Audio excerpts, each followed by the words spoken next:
So, I want to talk about West Ham because while I was out and about this weekend driving around, you know me guys, I'm always listening to the radio, trying to get some ideas for conversation, kind of an opinion pieces that I like doing here on the Football Chronicle. And something that came up this weekend while I was driving around was whether West Ham should rehire David Moyes, which, as outlandish and as crazy as that might sound, I wouldn't rule it out at this point. I really would not rule it out for a few reasons, but let's just get into them because West Ham, after the previous match day in the Premier League before the international break, were on a little bit of a high. They managed to get their first result of any kind at home, a 4-1 victory against Ipswich Town, but they kind of had to build on it going into the next match, and it wasn't going to be an easy game. They played against Tottenham Hotspur at the Tottenham Hotspur Stadium. Not an easy game at all. Tottenham, of course, pulling out some incredible results, coming off a bit of an embarrassing one in the previous match day against Brighton where they gave away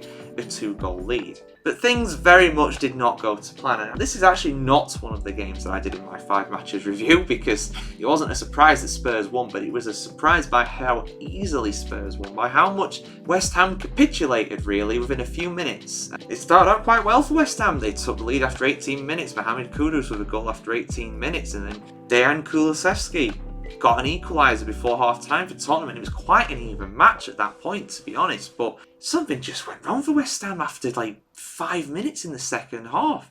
Basuma, Areola with the own goal, Heung-min Son as well with another. Son absolutely on fire during this game as well, and it was a 4-1 victory for Tottenham in 8 minutes between those 3 goals, 52 to 60 minutes in this game. And it's that game was absolutely thrown away within the space of just over 5 minutes, and Kudus actually ended up getting sent off eventually as well, just before the full-time whistle, so he's going to be unavailable for a few games unless it gets rescinded for whatever reason, which I doubt. But I just want to talk about West Ham because they found themselves in such an odd position here. I mean, again, I heard Tony Cottee a few weeks ago before the international break saying that he's not confident that Julen Lopetegui can turn this around. And how bad is it for West Ham so far this season? Well, it's not very good.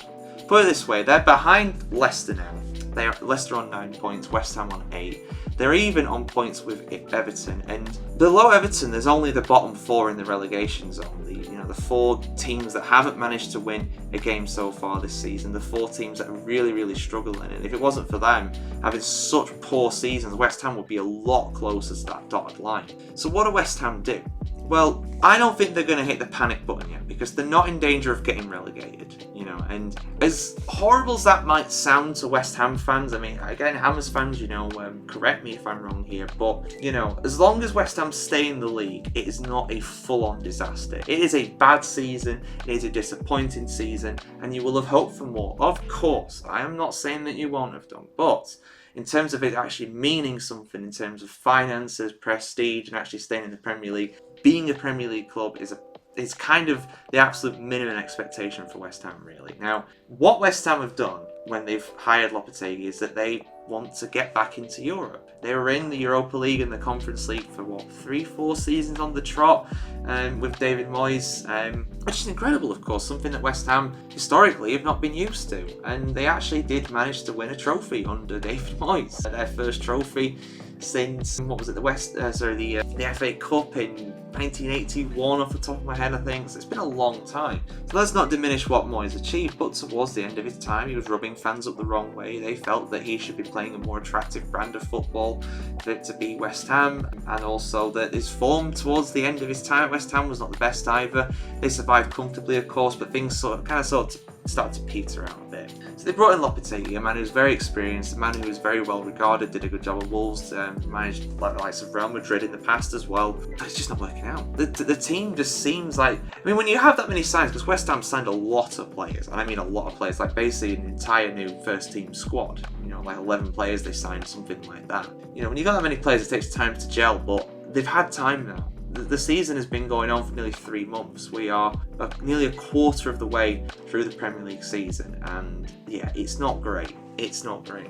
It's not just the fact that they lost, like I said, it's the way they lost and the margin they lost against Tottenham. I'm very concerned. And it's things are not going to be easy for them. They've got Man United next at home. Then they've got Forest away, who have been doing really well. Everton have got some form now as well. They could cause some problems. So For me, for what it's worth, I don't think West Ham are going to, press the panic button and get rid of Lopetegui this season unless they actually are in danger of getting relegated, which right now they are not. But if those bottom teams, if some of them start picking up wins, things could get nervy. And then the question that I started this video is, should they hire David Moyes back? For me, Moyes, absolutely, if they're in a relegation scrap, Moyes is much better equipped at dealing with that. He's done that for West Ham before. I think it was his first stint that he was rescued him from relegation. I think he did the same thing in his second stint as well. And he's someone that the owners know. They know him. They know what he can do. Will David Moyes accept? I think he would, to be honest. I think he would. I think he would go there, and I think it'd be an excellent appointment to bring back. I don't think they're going to do it yet, like I said, but maybe for next season. West Ham are a club that want more at the end of the day. They don't just want to be in the Premier League, they want to be doing it in the right way. But more important than that, they want to get back into Europe. And right now, the way Lopetegui's got things, it's not looking great. It really isn't. 15th in the league. 15th. And to expect European competition is a massive ask for West Ham. You look at the clubs in and around them, West Ham did amazingly to punch above their weight for a long time in terms of getting European qualification, because you look at what's there. You've got the top 6 clubs, and you've also got Newcastle who are trying to join them. Then on top of that, you've even got the likes of Villa who are in the Champions League. So you've got a top 8 there that's pretty well entrenched, and it's going to take a lot to kind of unsettle that, to get in amongst that mix. And right now, West Ham are just not doing enough. Simple as that. But what do you guys think?